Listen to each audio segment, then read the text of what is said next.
Sabe, tem uma pergunta.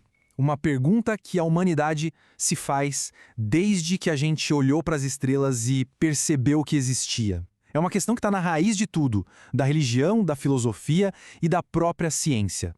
De onde a gente veio? Para tentar responder essa pergunta, nós desenvolvemos duas ferramentas poderosas, duas lentes, digamos assim, para investigar nosso passado. De um lado, a ciência e do outro, o mito.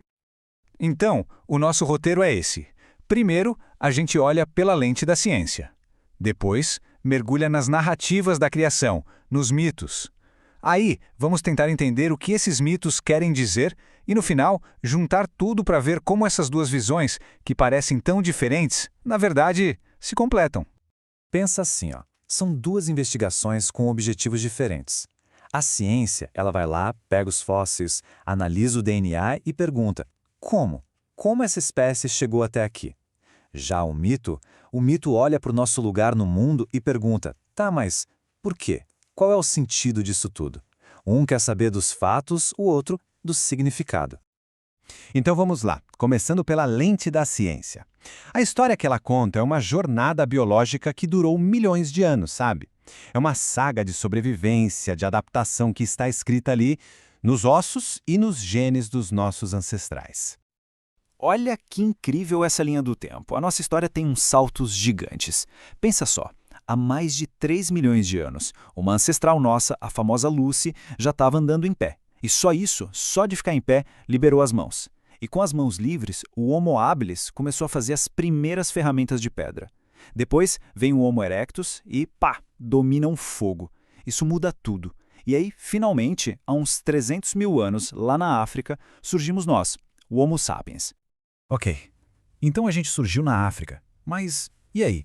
Como é que o ser humano foi parar no mundo todo? A resposta da ciência para isso é a teoria Out of Africa, ou saída da África. Tanto o DNA quanto os fósseis mostram a mesma coisa.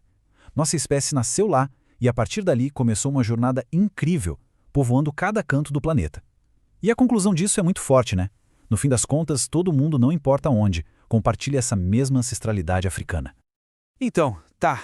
Mas qual foi o pulo do gato? O que fez a gente ser a gente? Basicamente foram 4 viradas de chave. Primeiro, andar em pé, que liberou as mãos. Segundo, fazer ferramentas, que deu acesso a mais comida e com mais energia o cérebro cresceu.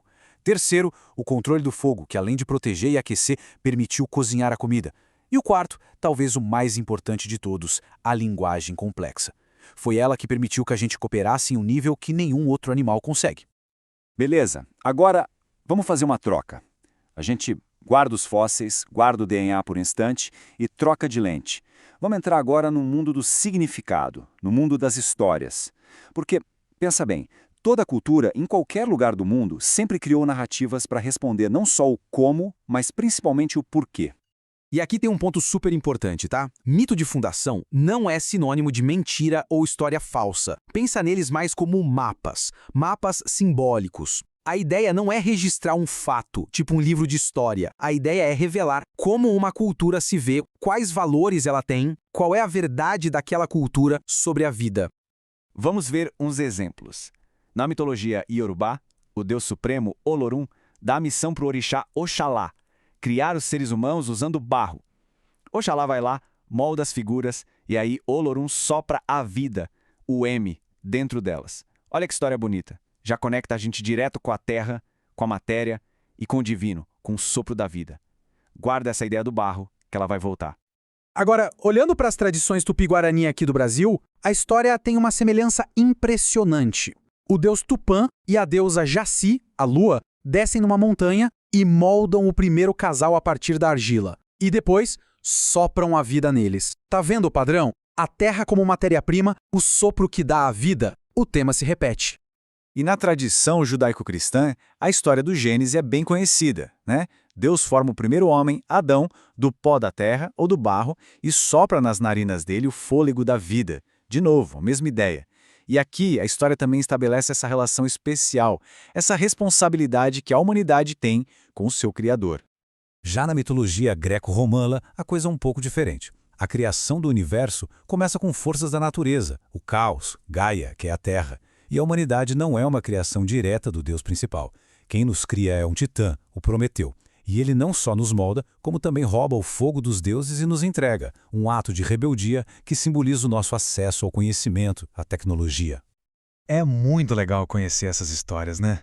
Mas agora vem a parte mais profunda. O que elas realmente querem dizer? O que essas narrativas revelam sobre quem as criou? E, no fim, sobre a gente mesmo? Tem uma frase atribuída ao antropólogo Claude Lévi-Strauss que resume isso perfeitamente. Ele dizia que os mitos não são historinhas para dormir, são, na verdade, estruturas de pensamento. É como se fosse o DNA de uma cultura, sabe? Eles carregam o código de como aquele povo entende o mundo. Esse código vai passando de geração em geração. E agora olha só essa tabela. Aqui o padrão fica escancarado. Barro, argila, pó da terra. A gente está falando de culturas de continentes diferentes. Iorubá na África, Tupi-Guarani na América do Sul, judaico-cristã no Oriente Médio, e todas elas usam o mesmo símbolo fundamental para a nossa origem. A mensagem no fundo é a mesma e é universal. A gente é feito da mesma matéria que o planeta. Somos, literalmente, filhos da Terra.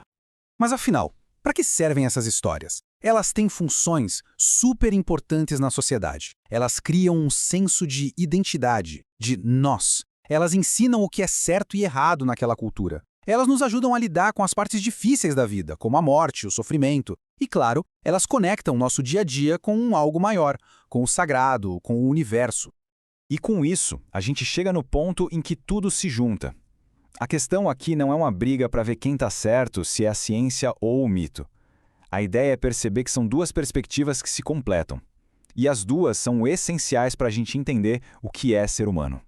No fundo, a grande diferença está na pergunta que cada um faz. A ciência quer saber como a gente evoluiu. E a resposta que ela busca é uma verdade baseada em fatos, uma verdade empírica. Já o mito pergunta por quê? Por que a gente está aqui? Qual o propósito? E a resposta que ele busca é uma verdade de significado, existencial.